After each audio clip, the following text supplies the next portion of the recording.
So, what you're looking at is, in the main, you've got some very intricate and ornate ivory carvings. They're from the northern territory of Israel around the time of King Ahab, okay? Now when you get to that time, of course, particularly in the prophets relating to that time, you get references to ivory. In other words, the prophets are complaining that the people are more interested in getting ivory bits and pieces than they are in being faithful to God. And you think, well, again, these cultural references are really important. Why suddenly is ivory a thing? Why is it a problem? You know, it seems to have become a symbol of materialism, success, and what have you. And the prophets are complaining and railing against that. Why is it a problem? Because the speciality of carving ivory was largely held by a group of people called the Phoenicians. You can just see on the outside of the cabinet there's a placard there talking about the Phoenicians. If you think of Israel, in the top left, the sort of northwest corner, you go to Phoenicia. And the Phoenicians were a lot of arts and technology and so on, but ivory carving was their thing.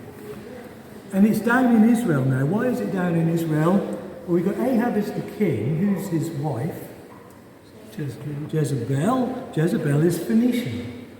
Okay? So she comes into the kingdom in Israel.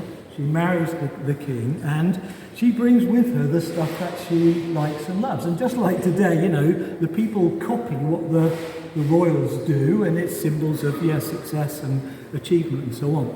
She is responsible for more than that, though, because her name gives us a clue. Because her name is Jezebel.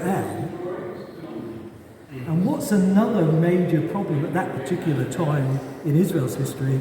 It is the problem of Baal worship. And we are told elsewhere that Jezebel is the daughter of a high priest of Baal, Baal. So when we get this thing, right at this time with Ahab, you've got this materialism, this sort of love of things, ivory in particular, and then you've got the worship of Baal, which has now taken hold so strong that someone like Elijah, a prophet of Yahweh, says, I'm the only one left, you know, and there's hundreds of these prophets of Baal. Why has that happened? Because Baal worship is a state-sponsored religion. You want to get on anywhere in Ahab's kingdom, you're going to be a Baal worshipper because Jezebel is the power behind the throne. Do you see how it all kind of works and fits together? So those little cultural references are really important. If they were wrong, then you could question the whole text. But because they're right, it makes the rest of the text display its integrity. And we'll see that much more clearly in a little while.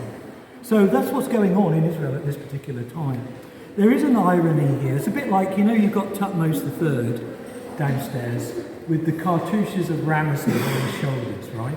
There's this sort of, everybody thinks I'm the king of the Exodus, I'm the pharaoh of the Exodus, but it's probably this guy or his son. Here we've got another irony. You see at the bottom on this board here, you've got an ivory carving. It's of a beautifully made up woman looking out of an elaborate building. Disclaimer, it is not Jezebel. But think about it. She is responsible for the popularity of this and of Baal worship in the whole of Israel. And she has ruined the place, really. And that, in ivory, strangely, seems to me to be a snapshot of her last moment on the face of the earth. Why? Because we're told Jehu, who we met on the Black Obelisk, saw his picture. He goes to Jezreel, where the palace is.